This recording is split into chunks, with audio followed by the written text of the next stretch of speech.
jungle. बुर्लीतील त्या धोकादायक शाळेकडे प्रशासनाचे दुर्लक्ष. पालकांमध्ये भीतीची सावट. पलूस तालुक्यातील बुर्ली येथील जिल्हा परिषद शाळा क्रमांक 2ची इमारत सध्या मृत्यूचा सापळा बनली आहे. गेल्या 7-8 महिन्यापासून प्रशासनाने या इमारतीवर धोकादायक असा फलक लावला आहे, मात्र ती पाडण्याची तसदी अद्याप घेतलेली नाही. त्यामुळे विद्यार्थ्यांचा जीव टांगणीला लागला असून पालकांमधून संताप व्यक्त केला जात आहे.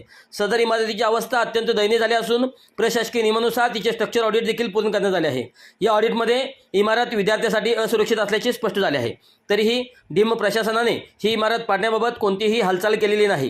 केवळ धोकादायक असे लिहून प्रशासन आपली जबाबदारी झटकत आहे असा सवाल ग्रामस्थांनी उपस्थित केला आहे. या शाळेत दररोज लहान मुले शिक्षणासाठी येतात. खेळाच्या मैदानात किंवा वर्गाच्या आसपास वावरताना ही जीर्ण इमारत कधीही कोसळून मोठी दुर्घटना घडू शकते. एखाद्या दुर्दैवी घटनेची प्रशासन वाट तर पाहत नाही ना, असा सवाल पालक विचारत आहेत. शाळेच्या भिंतींना गेलेले तडे आणि निखळणारे सिमेंट यामुळे परिसरात भीतीचे वातावरण आहे. विद्यार्थ्यांच्या सुरक्षिततेसाठी ही जुनी आणि धोकादायक इमारत युद्ध पातळीवर पाडण्यात यावी. शिक्षण खंडित होऊ नये यासाठी पंचायत समितीने तात्काळ सुरक्षित पर्यायी वर्गखोल्याची व्यवस्था करावी. जर कोणतीही जीवितहानी झाली तर त्याला जबाबदार असणाऱ्या अधिकाऱ्यावर कठोर कारवाई व्हावी. इमारतीवर धोकादायक असे लिहून 8 महिने झाले, मग प्रशासन ही इमारत पाडण्यासाठी कशाची वाट पाहत आहे? लहान मुलांच्या जीवापेक्षा प्रशासकीय सोपस्कार मोठे आहेत का?